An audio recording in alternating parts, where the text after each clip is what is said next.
বিয়ে বাড়ি গেলে কিছু থাকুক আর না থাকুক, স্টলের মধ্যে কিন্তু এই চিকেন পকোড়া থাকবে, যেটা বাচ্চা থেকে শুরু করে বড়রাও খুব ভালোবাসে। তবে সবসময় তো আর বিয়ে বাড়ি পাওয়া সম্ভব নয়, তাই জন্য একদমই বিয়ে বাড়ির স্টাইলে কিভাবে চিকেন পকোড়া বাড়িতেই বানাবে সেটাই আজকে তোমাদের সাথে শেয়ার করব।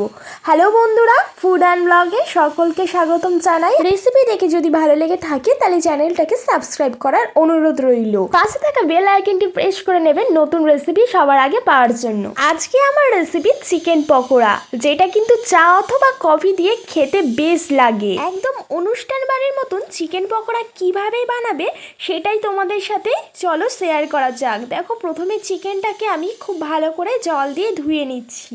ধুয়ে একটা বাটির মধ্যে রেখে দিলাম। এবারে চিকেনটাকে কিছু মশলা দিয়ে ম্যারিনেট করে রাখবো।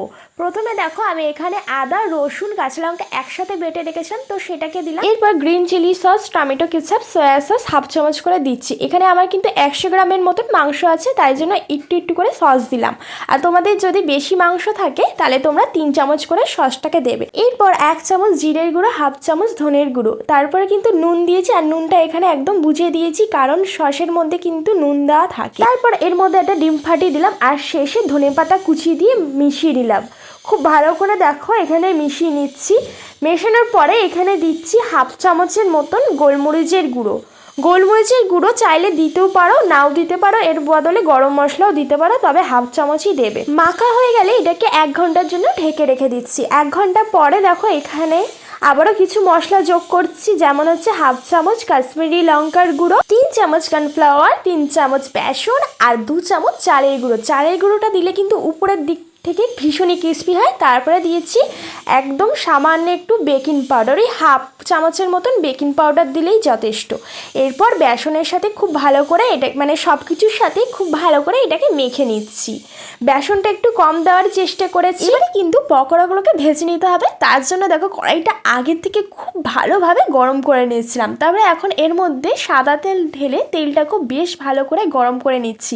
এবার এক এক করে মাংসের পিসগুলোকে ছেড়ে দিচ্ছি একদম ফুটন্ত গরম তেলে। এই সময় কিন্তু গ্যাসের আঁচটাকে একদম লোতে রেখেছি, কারণ চিকেনটা কিন্তু ভালো করে সেদ্ধও হবে আর খুব ভালোভাবে ভাজাও হয়ে যাবে। পকোড়ার গায়ে যদি এইভাবে তেল ছিটিয়ে ছিটিয়ে ভাজা হয় তাহলে পকোড়াগুলো বেশ যেমন ফুলবে তেমনি কিন্তু সাইজে বড় হবে। আর এমনিতে এর মধ্যে বেকিং পাউডার দেওয়া আছে, বেকিং পাউডার দিলে তো আরোই বেশি ফুলে যাবে।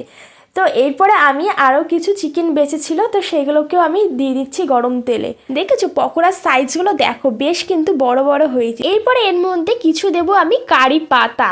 কারি পাতা আমার কিন্তু খুব ভালো লাগে পকোড়ার সাথে খেতে, তাই জন্য দিলাম। তোমাদের যদি কারি পাতার সেন্ট যদি না ভালো লাগে তাহলে তোমরা নাও দিতে পারো। এরপরে আরও কিছু পকোড়া বেঁচেছিল, সেগুলো কারি পাতার সাথে ভেজে নিচ্ছি। বেশ ভাজা ভাজা হয়ে যাবে যখন পাতাটা, তখন পকোড়াগুলোকে তেল ঝরিয়ে একটা থালার মধ্যে তুলে রেখে দিচ্ছি। আচ্ছা, পকোড়া হোক বা চপই হোক, সবসময় কিন্তু ডোবা তেলেই তৈরি করার চেষ্টা করবে, কারণ যেমনি সুন্দরভাবে ভাজা হবে তেমনিও কিন্তু স্বাদ হবে। এবার দেখো পকোড়াগুলোকে কিন্তু আমি একটা প্লেটের মধ্যে তুলে নিয়ে সসের সাথে পরিবেশন করে নিচ্ছি। দারুণ লেগেছে খেতে, অবশ্যই বাড়িতে একবার ট্রাই করো।